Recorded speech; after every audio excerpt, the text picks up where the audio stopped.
I never thought a stranger's phone call would change my entire life. It's 4 a.m., my phone is buzzing, and a voice on the other end says 3 words that would define the next 30 days of my existence. We need you. I'm about to become a private jet pilot for the ultra-wealthy, and what happens over the next month will show me a world most people only see in movies. Day 1 starts with silence, complete, expensive silence. I walk into a hangar, and the first thing that hits me isn't the smell of jet fuel. It's the smell of leather that costs more than my apartment. The jet I'm assigned to is worth $40 million, and somehow, today, it's mine to fly. My hands are shaking slightly as I run through the pre-flight checklist. One mistake here isn't a fender bender. One mistake here is catastrophic.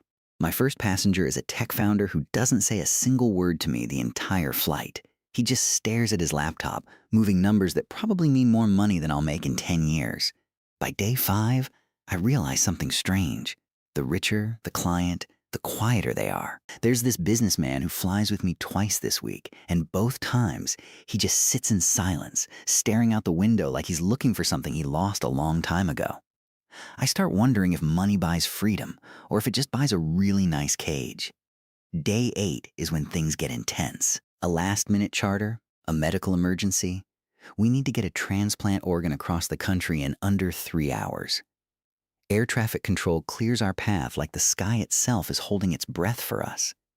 I push that jet to its limits, and for the first time, I understand why people say this job isn't about luxury. It's about precision under pressure.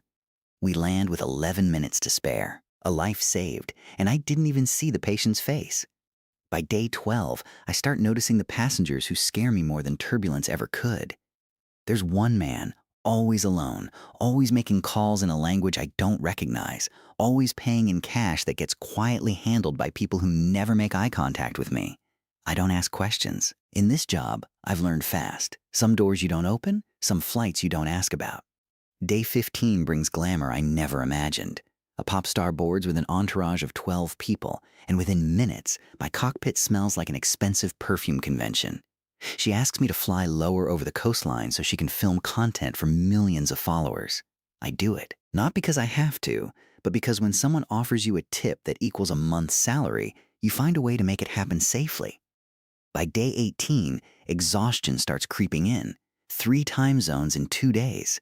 My body doesn't know if it's breakfast or dinner anymore. I sleep in a hotel I can't even remember checking into. This is the part nobody talks about. The glamorous job that quietly steals your sleep, your relationships, your sense of normal life. I call my family and realize I've missed my sister's birthday completely. Day 21 is the closest I come to real fear. A storm system nobody predicted rolls in over the Atlantic while we're mid-flight with a family of 4 on board, including 2 kids. The jet shakes, the instruments flicker, and for 90 seconds, I genuinely don't know if we're going to make it through. I grip the controls, trust every hour of training I've ever had, and guide us through the worst of it. When we land, the father shakes my hand so hard I think he might break it. His eyes are wet. That's a moment I'll never forget. By day 24, I start seeing the same billionaire client 3 times in 1 week, and this time, he actually talks to me. He tells me something I didn't expect. He says he envies me, not the other way around. He says I get to see the world from a cockpit, feel the takeoff, feel alive, while he just gets to see it from behind tinted windows, always working, never present. That conversation sits with me for days. Day 26, and I'm flying a group of investors to a private island that isn't even on most maps.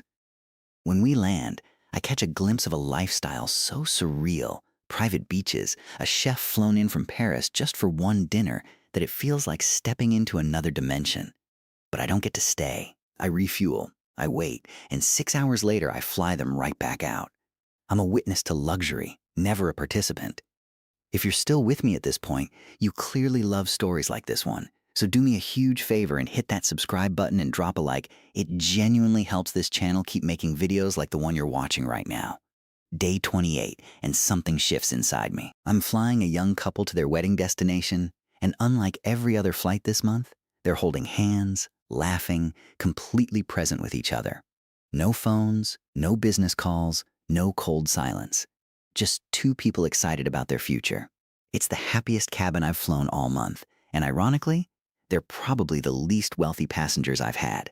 Day 29 brings a passenger who changes how I see this entire career. An elderly man, flying alone, tells me this might be his last flight ever. Not because he's stopping travel, but because doctors gave him a timeline. He asks me to fly a little higher than necessary, just so he can see the clouds one more time from above. I do exactly that. We fly in near silence, and somehow, that flight means more to me than any celebrity or storm I've survived this month. And now, day 30, my final flight of this journey. As I sit in the cockpit one last time, running through the same checklist I ran on day 1, I realize how much has changed in me, even if the plane looks exactly the same. I've flown billionaires and broke people, criminals and heroes, the joyful and the dying. I've seen that money doesn't buy peace. Precision saves lives, and silence in a cabin can mean either emptiness or grief. As the wheels lift off the runway one final time, I look out at the horizon and think, 30 days ago, I thought this job was about flying planes.